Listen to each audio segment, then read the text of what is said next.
CTET paper 2 का जो CDP वाला पार्ट है 2016 का सॉल्व पेपर में लेके आया हूं। 2016 में सीडीपी में कौन कौन से क्वेश्चंस आपके एग्जाम में आए थे उसके पूरे 30 क्वेश्चन का ये सेट है, ठीक है ना। यानी 2016 में सीडीपी में जो 30 क्वेश्चंस आपके पूछे गए थे वह क्वेश्चन पूरा आपका यहां पर एक वीडियो में आपको पूरा मिलेगा, ठीक है ना। तो आइए सबसे पहले देखते हैं यहां पे क्वेश्चन नंबर 1। क्वेश्चन नंबर 1 क्या है? क्वेश्चन नंबर 1 दिया हुआ है, निम्नलिखित में से कौन सा अधिगम के आकलन को उजागर करता है। अब इसमें से आपके 4 ऑप्शन है। ऑप्शन नंबर 1 है शिक्षक मानक उत्तरों से विद्यार्थियों के उत्तरों की तुलना करके उनका आकलन करना। दूसरा दिया हुआ है शिक्षक विद्यार्थियों की चिंतन प्रक्रियाओं पर ध्यान देने के अलावा उनकी अवधारणात्मक समझ का भी आकलन करता है। और तीसरा ऑप्शन दिया हुआ है शिक्षक पाठ्य पुस्तकों में दी गई जानकारी के आधार पर विद्यार्थियों का आकलन करता है। और चौथा दिया है शिक्षक किसी विद्यार्थी के निष्पादन का आकलन दूसरों के निष्पादन की तुलना में करता है। अब यहां पर 4 ऑप्शन है, बहुत सारे लोगों ने ऑप्शन टिक भी कर लिए होंगे, ठीक है ना। अब इसमें से आपका ऑप्शन नंबर 2 है जो कहता है कि शिक्षक विद्यार्थियों की चिंतन प्रक्रियाओं पर ध्यान देने के अलावा उनकी अवधारणात्मक समझ का भी आकलन करता है। तो ये ऑप्शन बिल्कुल सही है। क्यों? क्योंकि इस ऑप्शन में बच्चे के लिए सबसे बेहतर काम कर रहा है शिक्षक, ठीक है ना। तो जिस भी ऑप्शन में शिक्षक बच्चों के लिए बेहतर काम करेगा ना वो ऑप्शन हमेशा सही होते हैं, ठीक है ना। चलिए नेक्स्ट देखते हैं दूसरा क्वेश्चन। ये सब 2016 का पेपर है, ठीक है ना। 2016 के सीडीपी में जो क्वेश्चन पूछा पेपर 2 में ये मैं आपको यहां पे बता रहा हूं, ठीक है ना। ध्यान से देखिएगा। दूसरा देखिए, बाल केंद्रित शिक्षा शास्त्र का अर्थ है, यानी बाल केंद्रित शिक्षा का अर्थ क्या है? ऑप्शन नंबर 1 बच्चों के अनुभवों और उनकी आवाज को क्या करना? प्रमुखता देना। ऑप्शन नंबर 2 शिक्षक द्वारा बच्चों को आदेश देना कि क्या किया जाना चाहिए। भाई अब चलिए आगे भी डिस्कस करूंगा। निर्धारित सूचना का अनुसरण करने में बच्चों को सक्षम बनाना और कक्षा में सारी बातें सीखने के लिए शिक्षक का आगे आगे होना। अब ये 4 ऑप्शन है और 4 ऑप्शन में बाल केंद्रित शिक्षा शास्त्र की बात हो रही है। तो बाल केंद्रित, तो दूसरा जो ऑप्शन आपका दिया यहां पे कह रहा है कि शिक्षक द्वारा बच्चों को आदेश देना कि क्या किया जाना चाहिए। अब शिक्षक बच्चों को आदेश देंगे कि क्या किया जाना चाहिए, ये ऑप्शन तो गलत है, बिल्कुल आदेश नहीं दे सकते हम। और निर्धारित सूचना का अनुसरण करने के लिए, अनुसरण मतलब क्या होता है? एक तरह से यहां पे याद करना, रटना, तो ऐसे ऑप्शन भी क्या होते हैं? गलत होते हैं। तो ये भी आपका यहां पे गलत है, बाल केंद्रित बिल्कुल नहीं है। और जो चौथा ऑप्शन आपका दिया है कक्षा की सारी बातें सीखने के लिए शिक्षक के आगे आगे, शिक्षक का आगे आगे होना, तो शिक्षक का आगे आगे होना भी यह सही नहीं है। बाल केंद्रित अगर शिक्षा है तो इसमें बच्चों के अनुभव और उनकी आवाज को प्रमुखता देना होता है, यानी ऑप्शन नंबर 1 यहां पे सही है। यानी जब बच्चों को हम क्या करेंगे, बच्चों के अनुभव और उनकी आवाज को अगर हम प्रमुखता देंगे तो बच्चे काफी ज्यादा बेहतर तरीके से सीखेंगे, ठीक है ना। ऑप्शन अब यहां पे ऑप्शन नंबर क्या है? 1 आपका सही है। तो चलिए क्वेश्चन नंबर 3 देखते हैं। क्वेश्चन नंबर 3 दिया हुआ है निम्नलिखित में से कौन सा कथन भाषा और विचार के बारे में पियाजे और वाइगोत्स्की के दृष्टिकोण का सही वर्णन करता है। तो ऑप्शन नंबर 1 आपका दिया है पियाजे के अनुसार पहले विचार जन्म लेता है, ठीक है ना। ध्यान सुनिएगा, पियाजे के अनुसार पहले विचार जन्म लेता है और वाइगोत्स्की के अनुसार भाषा का विचार पर भारी प्रभाव पड़ता है। ऑप्शन नंबर 2 वाइगोत्स्की के अनुसार पहले विचार जन्म लेता है और पियाजे के अनुसार भाषा का विचार पर भारी प्रभाव पड़ता है। और ऑप्शन नंबर 3 दोनों मानते हैं कि बच्चे की भाषा से विचार जन्म लेते हैं। और अगला ऑप्शन दिया है दोनों भाषा को बच्चे के विचारों से जन्म लेती हुई मानते हैं। अब इसमें से जो आपका ऑप्शन नंबर 1 है वह आपका यहां पर सही है, ठीक है ना।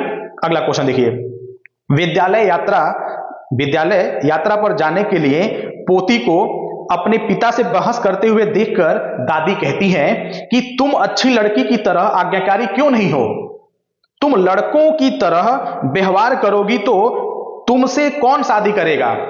यह कथन निम्नलिखित में से किसको प्रतिबिंबित करता है, यानी किसको इंगित कर रहा है, ठीक है ना। तो चलिए ऑप्शन देखते हैं। तो पहला ऑप्शन दिया है लड़कियों और लड़कों के स्वभाव के बारे में रूढ़िबद्ध धारणा। दूसरा दिया है लिंग समरूपता। और तीसरा दिया है बच्चों के लिंग की पहचान करना। और चौथा दिया है बच्चों के पालन पोषण में परिवार की कठिनाइयां। तो इसमें से जो आपका ऑप्शन नंबर कौन सा सही है? यहां पर आपका ऑप्शन नंबर 1 जो है वो आपका सही है। लड़कियों और लड़कों के स्वभाव के बारे में रूढ़िबद्ध धारणा, ठीक है ना। जो रूढ़िबद्ध धारणा है हमारे दिमाग में लड़के और लड़की को लेकर के, ठीक है ना, हम दोनों, ये नहीं, लड़का ये कर सकता है, लड़की ये नहीं कर सकती है, ये जो धारणाएं जैसे भी क्वेश्चन में आप आएंगी सब रूढ़िबद्ध धारणाओं में आएगी। तो यहां पर ऑप्शन नंबर 1 आपका क्या है, सही है। ठीक है ना। चलिए नेक्स्ट क्वेश्चन की तरफ बढ़ते हैं। नेक्स्ट क्वेश्चन दिया हुआ है, आकलन के बारे में निम्नलिखित कथनों में से कौन सा सही है। यानी 4 कथन आपके सामने हैं। अब इस 4 कथन को एक एक करके पढ़ लेते हैं और फिर बताते हैं इन 4 कथन में से कौन से कथन आपके सही है, कौन कौन से सही है। पहला कथन दिया हुआ है, आकलन से विद्यार्थियों को यह सहायता मिलनी चाहिए कि वे अपनी शक्तियों और रिक्तियों को देख सकें और शिक्षक तदनुसार उन्हें ठीक कर सकें। ठीक है ना। यानी पहला ऑप्शन ये दिया है कि आकलन से विद्यार्थियों को यह सहायता मिलनी चाहिए, मतलब आकलन से शिक्षार्थियों को यह सहायता मिलनी चाहिए कि वे अपनी शक्तियों और रिक्तियों को देख सकें, मतलब अपनी कमियों को देख सकें, उनके अंदर क्या कमी है, क्या रिक्तियां हैं, उसको देख सकें और शिक्षक तदनुसार उन्हें ठीक कर सकें। दूसरा ऑप्शन कह रहा है कि आकलन तभी सार्थक होगा जब विद्यार्थियों का तुलनात्मक मूल्यांकन भी होगा। यानी बच्चे का जब हम तुलना करेंगे किसी से, मतलब दूसरे से तुलनात्मक मूल्यांकन करने की बात कर रहा है, तो ये तो वैसे ही यहाँ पे सही है, हम सही नहीं है, गलत है, क्योंकि तुलना नहीं कर सकते हम, बच्चे की किसी से तुलना नहीं कर सकते। तो यह ऑप्शन यहाँ पर बी वाला तो वैसे ही गलत है, काट लीजिए। ठीक है ना। तुलनात्मक मूल्यांकन हम नहीं कर सकते बच्चे के विकास में। सी ऑप दिया हुआ है कि आकलन केवल स्मरण शक्ति का ही नहीं, जो आकलन करना होता है, ठीक है ना, वो केवल हमारे स्मरण शक्ति का ही नहीं, बोधन और अनुप्रयोग का भी होना चाहिए। ठीक है ना। यह ऑप्शन भी आपका सही लग रहा है, ये वाला तो सही ही था। डी वाला देखते हैं। कह रहा है कि आकलन तब तक उद्देश्यपूर्ण नहीं हो सकता जब तक उससे भय और चिंता का संचार ना हो। तो भय और चिंता का भाई संचार क्यों करना है, बच्चा सीखने के लिए आया है और बच्चे में हम भय और चिंता जब डाल देंगे तो सीखेगा कहां पे। तो ये वाला भी आपका यहाँ पे क्या है, बिल्कुल गलत है। यानी ए और सी यहाँ पे बिल्कुल सही है। तो जो ऑप्शन में आपका ए और सी दिया है, आपका किसमें दिया है, ऑप्शन नंबर 4 में दिया है ए और सी, ये आपका सही है। ठीक है ना। नेक्स्ट क्वेश्चन देखिए, शिक्षा का अधिकार अधिनियम 2009 के अनुसार विशेष आवश्यकता वाले बच्चों को पढ़ाना चाहिए। ठीक है ना। विशेष आवश्यकता वाले बच्चों को क्या पढ़ाना चाहिए, अधिनियम 2009 के अनुसार। तो ऑप्शन नंबर 1 दिया है, खास तौर पर उन्हीं के लिए बनाए गए विशेष विद्यालयों में, घर पर माता पिता और देखभाल करने वाले के साथ जो उन्हें आवश्यक सहायता उपलब्ध कराएं। और तीसरा दिया है, समावेशी शिक्षा व्यवस्था में इस प्रावधान के साथ कि उनकी व्यक्तिगत आवश्यकताओं की पूर्ति की जा सके। और चौथा, व्यवसायिक प्रशिक्षण केंद्रों में जो उन्हें जीवन कौशलों के लिए तैयार करेंगे। तो इसमें से जो आपका ऑप्शन नंबर आपका 3 है, क्या है, समावेशी शिक्षा, यानी समावेशी शिक्षा व्यवस्था में इस प्रावधान के साथ कि उनकी व्यक्तिगत आवश्यकताओं की पूर्ति की जा सके, यह वाला ऑप्शन यहाँ पे क्या है, आपका सही है। यानी ऑप्शन नंबर 3 जो है वो आपका यहाँ पे सही है। नेक्स्ट क्वेश्चन देखिए, इसमें दिया हुआ है कि जिस कक्ष में विविध पृष्ठभूमि के विद्यार्थी आते हैं, यानी अलग अलग पृष्ठभूमि से, अलग अलग माहौल से जो बच्चे आते हैं, ठीक है ना, वहां एक प्रभावी शिक्षक, मतलब एक प्रभावी शिक्षक क्या करेगा, देखिएगा यहाँ पे शिक्षक के बारे में पूछा जा रहा है। ठीक है। तो पहला, समूह में व्यक्तिक भिन्नता को बताने के लिए उनकी सांस्कृतिक जानकारी पर ध्यान देगा। दूसरा, वंचित पृष्ठभूमि के विद्यार्थियों को कठिन परिश्रम करने के लिए कहेगा ताकि वे अपने साथियों के बराबर पहुंच सके। तीसरा ऑप्शन, सांस्कृतिक जानकारियों को अनदेखा करेगा और एक स्वयं मान्य तरीके से अपने सभी विद्यार्थियों के साथ व्यवहार करेगा। और चौथा ऑप्शन, समान आर्थिक पृष्ठभूमि के विद्यार्थियों का समूह बनाएगा और उन्हें एक साथ रखेगा। अब देखिए, अब यहां पर जो 4 ऑप्शन है उसमें से शिक्षक के बारे में पूछा गया है कि एक शिक्षक के नाते, मान लीजिए हम एक शिक्षक हैं, आप भी शिक्षक की मतलब ट्रेनिंग ले रहे हैं, शिक्षक बनेंगे, तो एक शिक्षक के नाते आप सोचिए कि आप ऐसा क्या करेंगे अगर आपकी कक्षा में विविध पृष्ठभूमि से विद्यार्थी आए हैं। तो विविध पृष्ठभूमि से अगर विद्यार्थी आपकी कक्षा में हैं तो आपको सबसे पहले, जो कि ऑप्शन नंबर 1 कह रहा है कि समूह में व्यक्तिक भिन्नता को बताने के लिए उनकी सांस्कृतिक जानकारी पर हम क्या करेंगे, ध्यान देंगे। ठीक है ना। ठीक है ना, ये वाला ऑप्शन यहाँ पे सही है। उनको दूसरे वाले में दिया कठिन परिश्रम करने के लिए नहीं कहेंगे, ठीक है ना, ये नहीं होगा। ठीक है ना। उसके बाद दिया अनदेखा करना, कुछ ऐसे वर्ड्स को आप ध्यान दीजिएगा, अनदेखा कर देना, अनदेखा भी नहीं करेंगे, क्यों अनदेखा करेंगे, ठीक है ना। और यहाँ पे भी दिया कि समान और आर्थिक विद्यार्थियों का हम समूह बनाएंगे, भाई समूह क्यों बनाएंगे, सबको एक साथ लेके चलिए ना, ठीक है ना। तो ये 3 ऑप्शन थे जो कि गलत थे। पहला ऑप्शन शिक्षक के लिए क्या है, सबसे बेहतर है, ठीक है ना, इसलिए ऑप्शन नंबर 1 यहाँ पे सही है। ठीक है ना। चलिए क्वेश्चन नंबर 8 की बात करते हैं। अगला क्वेश्चन जो है कह रहा है, निम्नलिखित विकास के सिद्धांतों का उनके सही वर्णन से मिलान करें। चलिए, तो सबसे पहले यहां देखते हैं, मिलान करने वाला क्वेश्चन है ये। तो एक तरफ आपका दिया है समीप दूराभिमुख दिशा, फिर दिया है स्थिर सिर पदानिमुख दिशा, अंतर्व्यक्तित्व भिन्नताएं और अंतराव्यक्तित्व भिन्नताएं। अब दूसरे तरफ दिया है विभिन्न बच्चे भिन्न भिन्न दर से बढ़ते हैं, सिर से पैर का क्रम, किसी अकेले बच्चे में विकास का दर विकास के एक क्षेत्र में अपेक्षा दूसरी में भिन्न होती है। और अगला दिया है इसमें शरीर के केंद्र से बाहर की ओर, और अगला इसमें दिया है सरल से जटिल की ओर। अब इसमें से कौन कौन से ऑप्शन आपके सही हैं? तो सबसे पहले यहां तो ऑप्शन आपके नीचे दिया ही है, किसका किसमें मिलान करना है वो मैं बता रहा हूं, उसके हिसाब से आप ऑप्शन देख लीजिएगा। चलिए देखिए, तो पहला जो दिया हुआ है समीप दूराभिमुख दिशा, तो समीप दूराभिमुख दिशा जो है ना, वह आपका क्या होगा? वह होगा आपका सरल से जटिल की ओर। क्या होगा? सरल से जटिल की ओर वृद्धि इसमें होगा, यानी एक आपका पांचवा होगा, ठीक है ना। और अगला दिया है सिर पदाभिमुख दिशा, तो सिर पदाभिमुख दिशा जो है ना, वो आपका हो जाएगा सिर से पैर के क्रम में, वो जस्ट उसके सामने वाला, यानी बी का दूसरा ही होगा, सिर से पैर की ओर। मतलब सिर यहां पे दिया है सिर पदाभिमुख दिशा, यानी सिर मतलब सर, और पदाभिमुख यानी पद मतलब होता है पैर, तो यहां पे सिर से पैर के क्रम में, ये वाला हो जाएगा।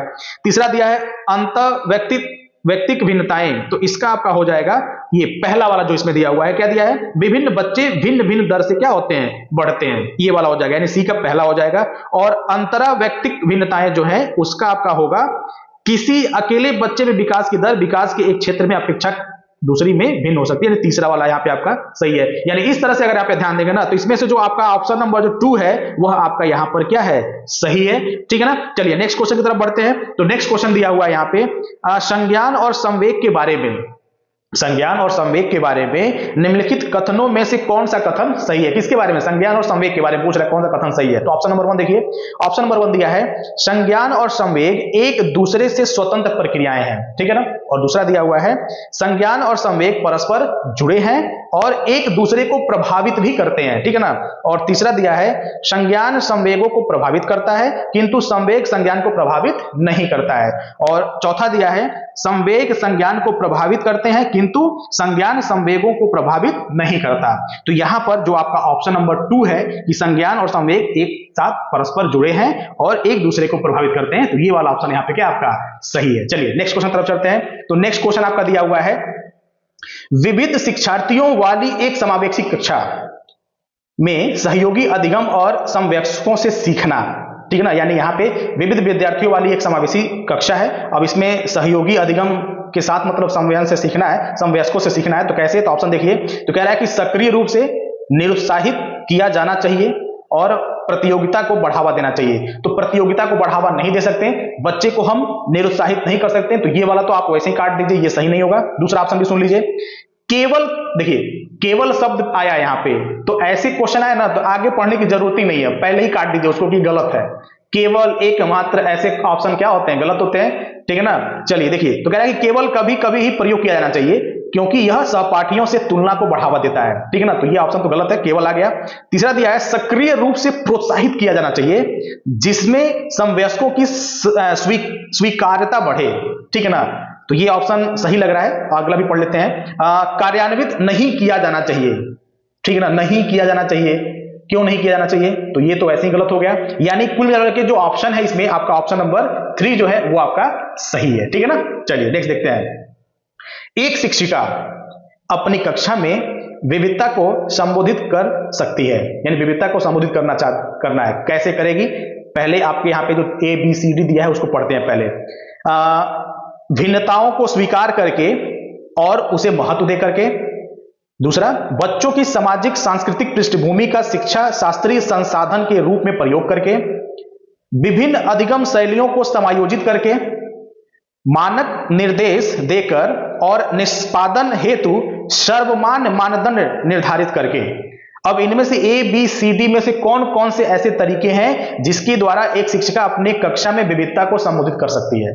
तो इसमें से जो आपका ऑप्शन है A, B और C, यानी ये वाला आपका सही है। यानी ऑप्शन नंबर यहाँ पे जो 4 है वो आपका सही है। यानी A, B और C में जो कथन कहा गया है उसके द्वारा एक शिक्षिका अपनी कक्षा में विविधता को संबोधित कर पाएगी, ठीक है ना। अगला क्वेश्चन देखिए, कोई शिक्षिका अपनी कक्षा में फर्नीचर की तीखी धार वाले किनारों को रुई से ढका रखने को कहती है और छुओ तथा अनुभव करो वाले सूचना पट्टों का उपयोग करने को कहती है? वह किस वर्ग के विशेष विद्यार्थियों की आवश्यकता पूर्ति करने का प्रयास कर रही है? ठीक है ना, बहुत बार पूछा गया है क्वेश्चन, ये तो आपके 2016 में भी है और भी कई सालों के क्वेश्चन में ये आया हुआ है। ठीक है ना, चलिए देखिएगा। तो पहला दिया है श्रवण विकलांग शिक्षार्थी, दूसरा दृष्टि विकलांग विद्यार्थी, तीसरा सीख न सकने वाले विद्यार्थी और चौथा दिया है सामाजिक रूप से वंचित विद्यार्थी। तो इसमें से कौन सा ऑप्शन है आपका? तो इसमें से आपका जो ऑप्शन नंबर 2 है दृष्टि विकलांग विद्यार्थी, मतलब जिसको दृष्टि विकलांग है, जो देख नहीं सकता, वह क्या करेगा? छू करके, ठीक है ना, छू करके वो पता लगाएगा। ठीक है ना, चलिए यहां पे ऑप्शन नंबर 2 आपका सही है। अगला क्वेश्चन, प्रतिभाशाली बच्चों के लिए सबसे अच्छे शैक्षिक कार्यक्रम वे होते हैं जो, मतलब प्रतिभाशाली बच्चों के लिए सबसे अच्छा शैक्षिक कार्यक्रम कौन सा होता है? 4 ऑप्शन है, देखिए। पहला दिया है प्रत्यास्मरण के द्वारा ज्ञान की प्रवीणता पर बल देते हैं, दूसरा दिया है उन्हें अधिगम के न्यूनतम मानकों तक काम करने को प्रेरित करने के लिए उपहारों और पुरस्कारों का क्या करते हैं? उपयोग करते हैं, और तीसरा दिया है उनके चिंतन को प्रेरित कर उन्हें विविध विचारों में व्यस्त रहने के अवसर देते हैं, और अगला दिया है उनके आक्रामक व्यवहार को नियंत्रित करते हैं। तो यहां पर जो आपका ऑप्शन नंबर जो आपका 3 है वह आपका सही है। ठीक है ना, चलिए नेक्स्ट देखते हैं। विद्यालयों में विद्यार्थियों की असफलता के बारे में निम्नलिखित में से कौन सा कथन सही है? यानी विद्यार्थियों के असफल होने पर कौन सा मतलब कथन इसमें सही है, यानी कह रहा ना विद्यार्थियों के असफलता के बारे में कौन सा सही है? तो ध्यान से देखिएगा। विशेष जाति और समुदाय से संबंधित विद्यार्थी असफल होते हैं क्योंकि उनमें योग्यता नहीं होती है। ठीक है ना, तो यह तो बिल्कुल गलत है, यहाँ पे सही की बात किया गया है, तो ये गलत है। क्यों? क्योंकि यहाँ पे विशेष जाति के समुदायों से संबंधित हम कह रहे हैं कि एक विशेष जाति को हम टारगेट कर रहे हैं, एक विशेष समुदाय को हम टारगेट कर रहे हैं और कह रहे हैं कि उनके अंदर क्षमता ही नहीं होती है सफल होने की, तो ये तो बिल्कुल गलत है। ठीक है ना, क्षमता सबके अंदर होती है। ठीक है ना, दूसरा देखिए, विद्यार्थी विद्यालयों में असफल होते हैं क्योंकि उन्हें अधिगम के लिए उपयुक्त पुरस्कार नहीं दिए जाते। ठीक है ना, तीसरा देखिए, विद्यार्थी असफल होते हैं क्योंकि शिक्षण उन तरीकों से नहीं किया जाता है जिससे उन्हें जो उनके लिए सार्थक हो, और डी दिया हुआ है विद्यार्थी असफल होते हैं क्योंकि विद्यालय व्यवस्था प्रत्येक विद्यार्थी की आवश्यकताओं और अभिरुचियों का ध्यान नहीं रखती। चलिए अब इसमें से जो आपका ऑप्शन नंबर जो आपका बी और सी कथन जो है ना वो आपका यहां पर सही है, यानी विद्यार्थियों के असफलता का कारण क्या है? विद्यार्थी विद्यालय में असफल इसलिए होते हैं क्योंकि अधिगम के अनुसार उन्हें पुरस्कार नहीं दिए जाते, और सी वाला जो है विद्यार्थी असफल होते हैं क्योंकि शिक्षण उस तरीकों से नहीं किया जाता जो उनके लिए सार्थक हो। तो यहां पर बी और सी यानी ऑप्शन नंबर जो आपका यहां पे 3 है वो आपका यहां पे क्या है? सही है। नेक्स्ट क्वेश्चन देखिए, दो विद्यार्थी एक ही अवतरण को पढ़ते हैं, मतलब दो विद्यार्थी हैं और एक ही चीज को पढ़ भी रहे हैं, ठीक है ना, फिर भी इसके बिल्कुल भिन्न अर्थ लगाते हैं, मतलब दोनों अलग अलग अर्थ लगा रहे हैं एक ही चीज को पढ़ के, उनके बारे में क्या सत्य है? चलिए ऑप्शन देखिए, संभव है क्योंकि शिक्षक ने अवतरण को समझाया नहीं है, दूसरा संभव नहीं है और विद्यार्थियों को उन्हें दोबारा पढ़ाना चाहिए, और तीसरा कह रहा है कि संभव है क्योंकि व्यक्ति के अधिगम को विविध कारण विभिन्न विधियों से प्रभावित करते हैं, संभव नहीं है क्योंकि अधिगम का आशय अर्थ लगाना नहीं है। तो इसमें से जो आपका ऑप्शन नंबर जो 3 है वह आपका क्या यहां पे सही है, यानी ऑप्शन नंबर 3 संभव है क्योंकि व्यक्ति के अधिगम को विविध कारण विभिन्न विधियों से प्रभावित करते हैं। ठीक है ना, चलिए नेक्स्ट क्वेश्चन देखते हैं। राष्ट्रीय पाठ्यचर्या की रूपरेखा 2005 के अनुसार अधिगम अपने स्वभाव में डैश और डैश है, क्या है? अधिगम अपने स्वभाव में क्या है? ये आपका जो राष्ट्रीय पाठ्यचर्या की जो रूपरेखा आपका 2005 है, तो उसमें पहला ऑप्शन दिया है निष्क्रिय और सरल, दूसरा दिया है सक्रिय और सामाजिक, और तीसरा दिया आपका निष्क्रिय सामाजिक, और चौथा दिया है आपका सक्रिय और सरल। तो इसमें से जो आपका ऑप्शन नंबर जो आपका 2 है वह आपका सही है। क्या है? वह है कि जो अधिगम है ना वो सक्रिय और सामाजिक है, तो यहाँ पे ऑप्शन नंबर जो 2 है आपका वो सही है। ठीक है ना, अगला क्वेश्चन देखिए, दिया है विद्यार्थियों को स्वतंत्र रूप से चिंतन करने तथा प्रभावी शिक्षार्थी बनने में समक्ष बनाने हेतु शिक्षक के लिए एक महत्वपूर्ण है, क्या महत्वपूर्ण है? पहला ऑप्शन देखिए, विद्यार्थियों को सिखाना कि किस प्रकार से अपने अधिगम का अनुवीक्षण करें। दूसरा, विद्यार्थियों के द्वारा प्राप्त की गई प्रत्येक सफलता के लिए उन्हें पुरस्कार देना और छोटी छोटी इकाइयों या खंडों में जानकारी प्रदान करना। और चौथा, एक संगठित तरीके से जानकारी की प्रस्तुत करना ताकि पुनः स्मरण करने में आसानी हो। तो मैंने पहले ही आपको बताया था कि स्मरण करना यानी याद करना, रटने की बात हो रही है यहाँ पे, और छोटी छोटी इकाइयों खंडों में मतलब बांटने की यहाँ पे बात, और पुरस्कार देने की बात। ये वाले तीन ऑप्शन यानी आप 2, 3, 4 यहाँ पे क्या है, बिल्कुल नहीं है। जो पहला जो आपका ऑप्शन है, विद्यार्थियों को सिखाना कि किस प्रकार से अपने अधिगम का अनुवीक्षण करें, यानी ऑप्शन नंबर 1 यहाँ पे क्या है आपका सही है। नेक्स्ट देखिए, यदि कोई शिक्षक चाहे कि उसके विद्यार्थी समस्या समाधान कौशल प्राप्त कर लें, तो विद्यार्थियों को ऐसे क्रियाकलाप में लगाना चाहिए जिनमें क्या हो, किस क्रियाकलाप में आप लगाएंगे कि विद्यार्थी समस्या समाधान कौशल को प्राप्त कर लेगा। तो ऑप्शन देखिए, ऑप्शन नंबर 1 प्रत्यास्मरण, रटना और समझाना। दूसरा, बहुविकल्पी प्रश्नों वाले स्तरीकृत आप क्या देना, कार्यपत्रक देना, और ड्रिल और अभ्यास कराना, और पूछना। चौथा ऑप्शन दिया पूछना, तर्क करना और निर्णय लेना।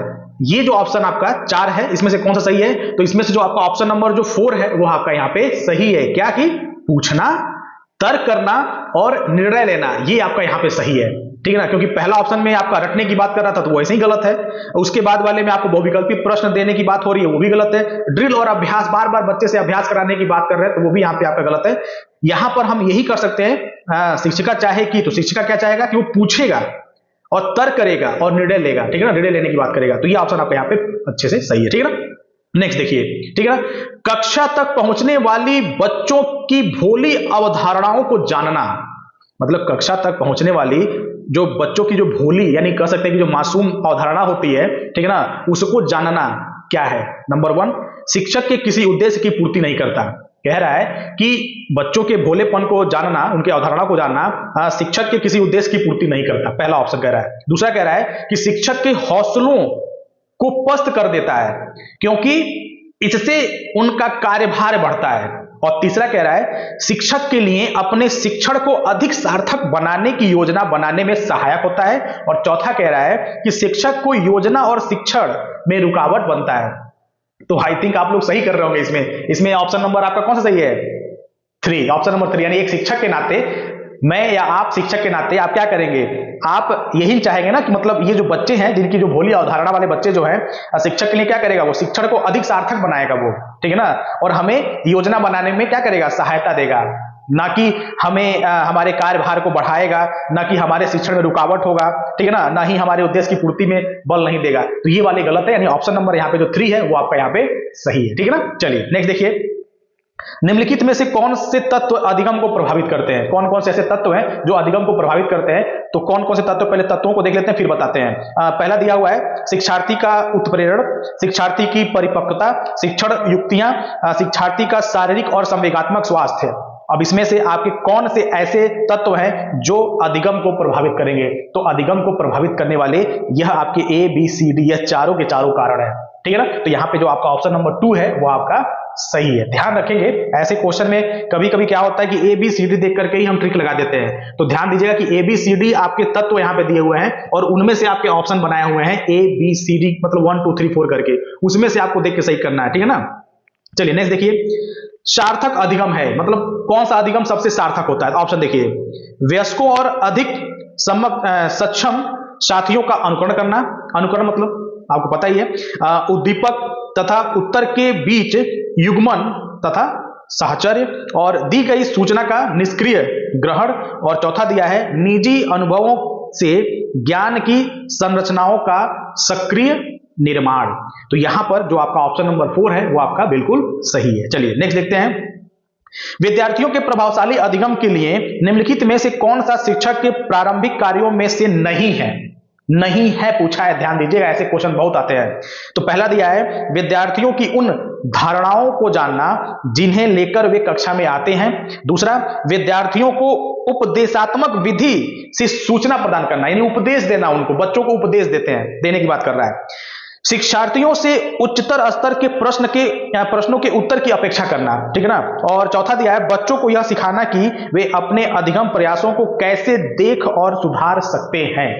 अब इसमें से जो आपका ऑप्शन नंबर 2 है, जो कह रहा है कि विद्यार्थियों को उपदेशात्मक विधि से सूचना प्रदान करना, यह बिल्कुल यहाँ पे क्या है, सही है। मतलब क्वेश्चन के अनुसार यह सही है, ठीक है ना। और क्वेश्चन में यह बोला था कि शिक्षक के प्रारंभिक कार्यों में से नहीं है, तो यह वाला यहाँ पे नहीं है, ठीक है ना। चलिए ध्यान दीजिए अगला, विकास के सिद्धांतों के बारे में निम्नलिखित में से कौन सा कथन गलत है। तो कौन सा कथन गलत है, देखिए पहले ऑप्शन देख लेते हैं। पहला दिया है विकास वंशानुगत और वातावरण के बीच में सतत अन्योन्य क्रिया से होता है। दूसरा कह रहा है कि विकास परिपक्वन और अधिगम पर आधारित होता है।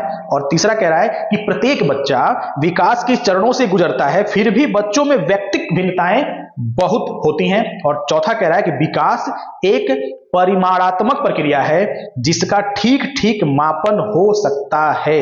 तो इसमें से कौन सा कथन गलत है, तो इसमें से आपका जो ऑप्शन नंबर 4 है वही गलत है। क्यों गलत है, क्योंकि इसमें यह कह रहा है कि विकास क्या है, एक परिमाणात्मक प्रक्रिया, मतलब जिसको मापा जा सकता है, ठीक है ना, जिसको ठीक ठीक से मापा जा सकता है। तो विकास को हम ठीक ठीक से माप नहीं सकते, इसलिए ऑप्शन क्या है यहाँ पे गलत है, ठीक है ना। चलिए नेक्स्ट देखिए, दिया हुआ है यहाँ पे डैश तथा डैश की विशिष्ट अन्योन्य क्रिया का परिणाम विकास के विविध मार्गों और निष्कर्षों के रूप में हो सकता है।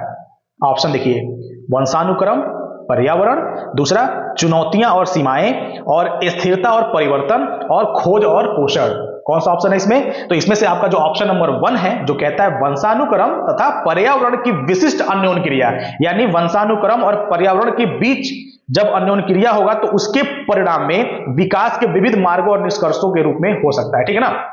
नेक्स्ट देखिए, नेक्स्ट दिया हुआ है कि विद्यालय और समाजीकरण के बारे में, विद्यालय और समाजीकरण के बारे में निम्नलिखित में से क्या सत्य है, ठीक है ना। यानी विद्यालय और समाजीकरण के बारे में पूछ रहा है यहाँ पे। तो ऑप्शन नंबर 1 दिया है समाजीकरण में विद्यालय की कोई भूमिका नहीं होती, ठीक है ना।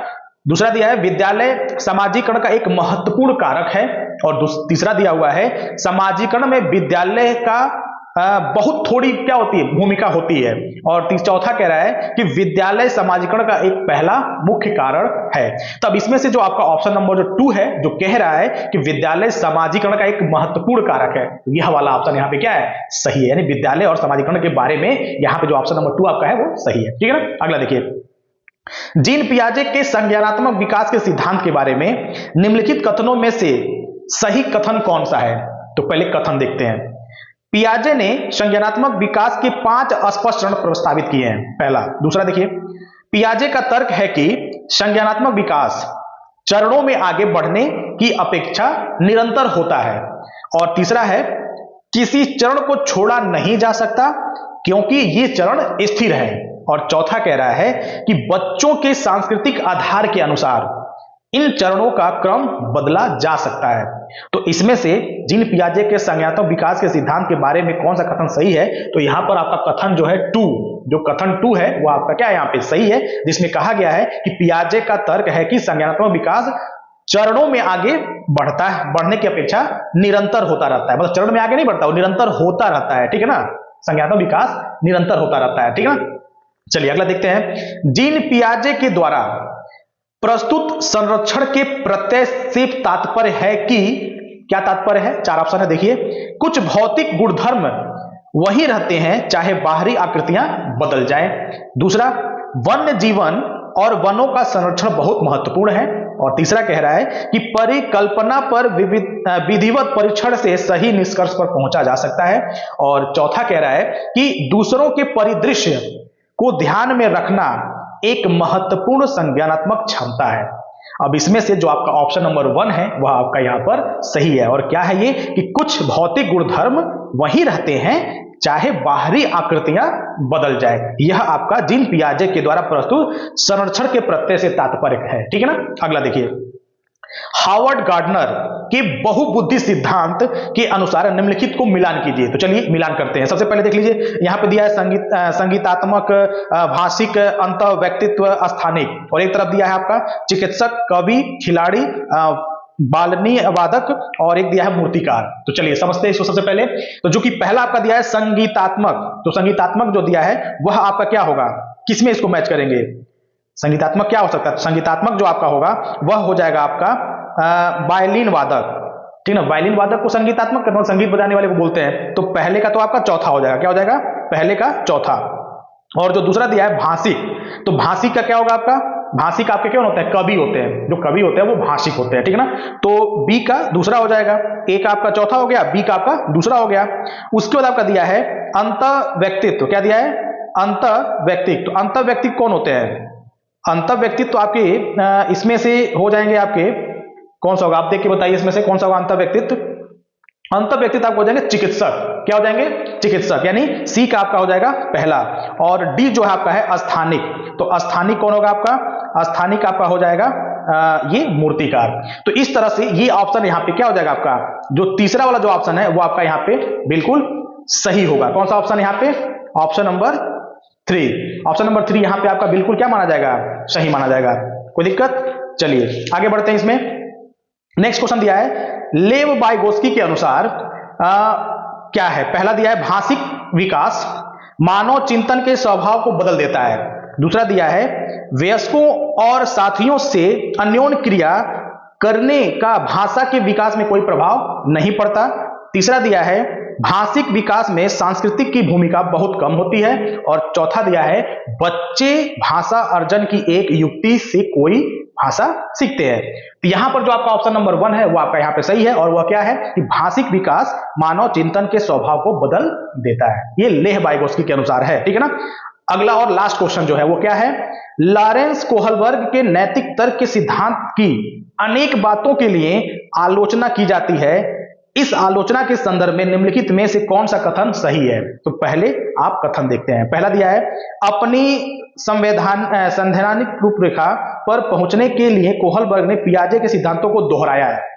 दूसरा कह रहा है कि कोहलबर्ग नैतिक तर्क के प्रत्येक सोपान के लिए विशेष उत्तर नहीं दिया है। और तीसरा कह रहा है कि कोहलबर्ग जो है वह कोहलबर्ग का जो सिद्धांत है बच्चों के प्रत्युत्तरों पर ध्यान केंद्रित नहीं करता है। और चौथा दिया है कोहलबर्ग ने अपने अध्ययन को मूलतः पुरुषों के नमूनों पर क्या किया है? आधारित रखा है। तो यहां पर जो आपका ऑप्शन नंबर 4 है, जो लास्ट आपका ऑप्शन नंबर 4 है वह आपका यहां पर सही है। तो यह जो थे ना ये आपके 2016 के सीडीपी में पूछे गए आपके क्वेश्चंस थे। 30 क्वेश्चंस आपके एग्जाम में आते हैं सीडीपी में। तो ये 30 क्वेश्चन आपके 2016 का था, ठीक है ना। नेक्स्ट वीडियो में आपको एक और प्रैक्टिस सेट में आपको लेके आऊंगा, ठीक है ना। तब तक लिए आप इस चैनल को सब्सक्राइब कर लीजिए और अपने दोस्तों के साथ शेयर कर दीजिए, ठीक है। धन्यवाद।